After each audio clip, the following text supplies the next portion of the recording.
नमस्कार दोस्तों, स्वागत है एक बार फिर से आपका अपने परिवार एग्री उत्तम में। तो दोस्तों, इस वीडियो में हम बात करेंगे AGTADV क्या जानकारी निकल के आ रही, कब तक देखने को मिलेगी डेट और आगे क्या होगा। तो सबसे पहली दोस्तों जो बात करेंगे वो बात ये करेंगे कि आप लोगों को पता है अभी कुछ दिनों पहले क्या हुआ था, विधानसभा में मुद्दा उठाया गया था AGTA को लेकर, ठीक है। और प्रश्न जो काल होता है उसमें प्रश्न भी किए गए DV आरक्षण और इसकी एग्ज़ाम वगैरह को लेकर।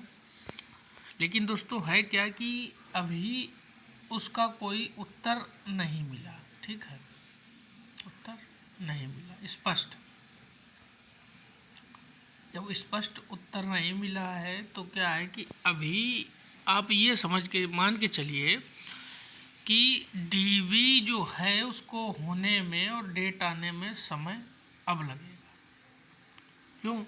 क्योंकि आप लोगों को पता है अभी 16 तारीख को जो शारीरिक मापदंड होना है वन रक्षक वाला, माफ़ कीजिएगा, अभी जो एक 16 तारीख को नोटिस आया था जिसमें बताया गया है कि जो शेड्यूल जारी हुआ है, जो आपका शेड्यूल जारी हुआ था प्रवर्तन सिपाही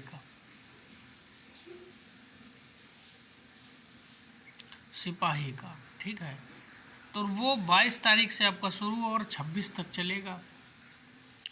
मैंने आपसे बोला था कि 15 से 25 के बीच में यदि नोटिस आता है तो 25 के बीच में। लेकिन अब क्या है कि एक जब शेड्यूल पहले ही लग चुका है तो दूसरे का अभी लगना मुश्किल है, ठीक है। और इसके लिए क्या है कि डेट अब आपकी मान के चलिए आगे ही बढ़ गई है। तो अब जिस तरह से चीज़ें घटित हो रही है उस तरह से ये लग रहा है कि आपका होली के बाद ही कुछ देखने को मिल सकता है। तो साथ ही साथ में दोस्तों क्या है कि अभी जो कुछ अभ्यर्थी हैं, जो छात्र हैं, वो 23 तारीख को आयोग चलने की बात बोल रहे हैं, ठीक है। आयोग चलने के लिए क्यों?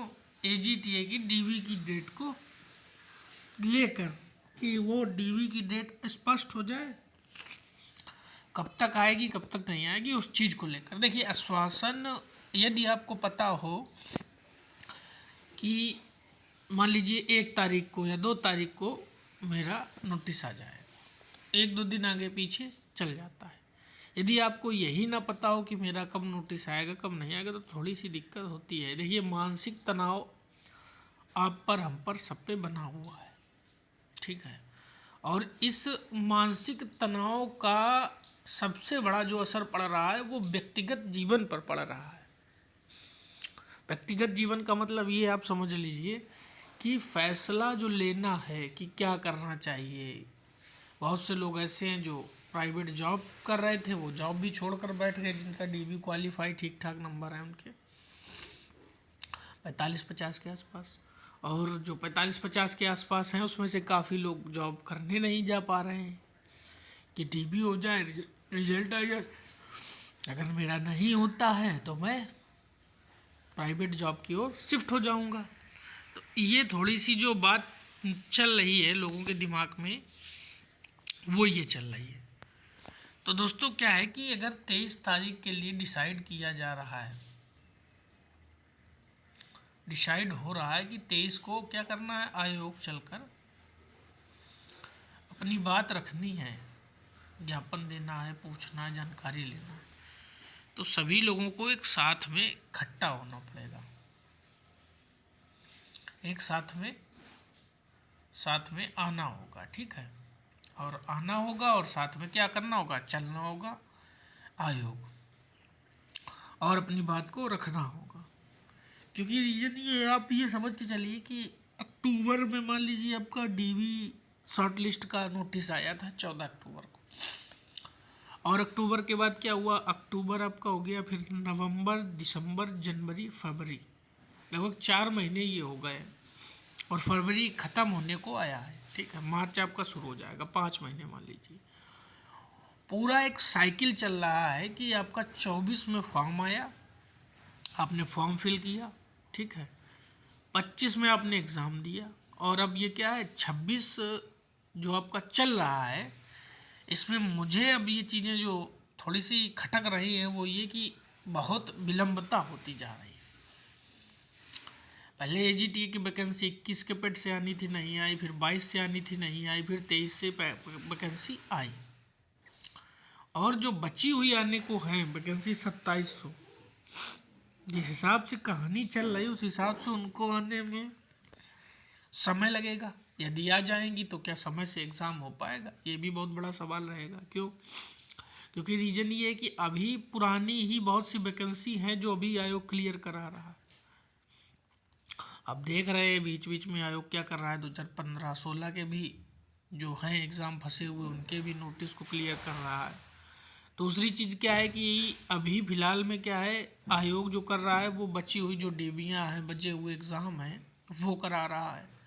साथ ही साथ जो एग्ज़ाम होते जा रहे हैं उनके आगे का प्रोसेस हो रहे हैं। दूसरी चीज़ क्या है कि जो एग्ज़ाम हुए हैं आसपास में, जैसे एजीटीए है, उधर क्या नाम आपका जूनियर असिस्टेंट 5512 का मामला कुछ फंसा हुआ समझ में आ रहा है, तो उसके रिजल्ट में तो हो सकता है कि कुछ समय लगे। 3 क्वेश्चन को लेकर बच्चे कोर्ट में गए हुए हैं, छात्र कुछ जो हैं। दूसरी चीज़ क्या है कि आपका जो ये वीपीओ की डीबी होना है, साथ ही साथ में आपके मंडी सचिव का जो रिजल्ट आना है, एक्सरे टेक्नीशियन व एक्सरे का है, टेक्नीशियन का है, होम्योपैथिक का है, ये सब रिजल्ट भी आपके फंसे हुए हैं अभी, जो आने को हैं, जो रुके हुए हैं उनकी तरफ से। तो उस हिसाब से क्या है कि व्यस्तता ज़्यादा होने की वजह से तो मुझे तो चीज़ें ऐसी लग रही हैं कि थोड़ा सा डिले और होता दिख रहा है। यदि नोटिस अभी आता है तो ठीक है, नहीं आता है तो थोड़ा सा लंबा चीज़ें खिंच जाएंगी। दूसरी चीज़ क्या है, 23 तारीख के लिए यदि संपूर्ण समर्पण है, संपूर्ण समर्पण के साथ में सभी लोग इकट्ठा होइए, अधिक से अधिक संख्या में एकत्रित होइए और चलिए आयोग की बात रखिए चल के, ठीक है। कुछ ना कुछ तो वहाँ से रिजल्ट मिलेगा, कुछ ना कुछ आउटपुट मिलेगी, और जो आउटपुट मिलेगी वो कुछ ना कुछ हद तक हम लोगों के लिए हित में साबित होगी। सबसे ज़रूरी समय जो है वो बस खाली अपने मानसिक जो तनाव है उससे निकल के बाहर आना। मानसिक दबाव, मानसिक प्रेशर जो है वो बड़ा कठिन कहानी पैदा कर रहा है आप सभी के बीच में। तो फिलहाल में दोस्तों इस चीज़ पे थोड़ा सा ध्यान दीजिए, यदि अगर आप लोग सभी लोग सहमत हैं, सभी जो बड़े यूट्यूबर्स हैं वो भी शामिल हो इसमें, अच्छे अच्छे प्लेटफॉर्म जो हैं यूट्यूब के, और चलना चाहे तो चल के अपनी बात को रखें। बाद बाकी काफ़ी लोग जाने के लिए बोल रहे हैं 23 तारीख को आयोग। यदि आप लोग भी शामिल होना चाहते हैं तो शामिल हो जाइए, चलिए बात को रखिए, और जो भी रिजल्ट मिलेगा, देखिए यदि विलम्ब भी होगा तो भी हम लोगों को इंतज़ार करना पड़ेगा। क्यों? क्योंकि रीज़न यही अपने हाथ की चीज़ नहीं है, और आयोग भी निरंतर काम मान लीजिए कर रहा है। अब कहाँ चीज़ें लेट हो रही, कहाँ नहीं हो रही, इन सब चीज़ों पर थोड़ा सा समय देखने को मिल रहा है बस, ठीक है। तो दोस्तों इस वीडियो में इतना ही, मिलते हैं आपसे अगले वीडियो में, तब तक के लिए जय हिंद, जय भारत।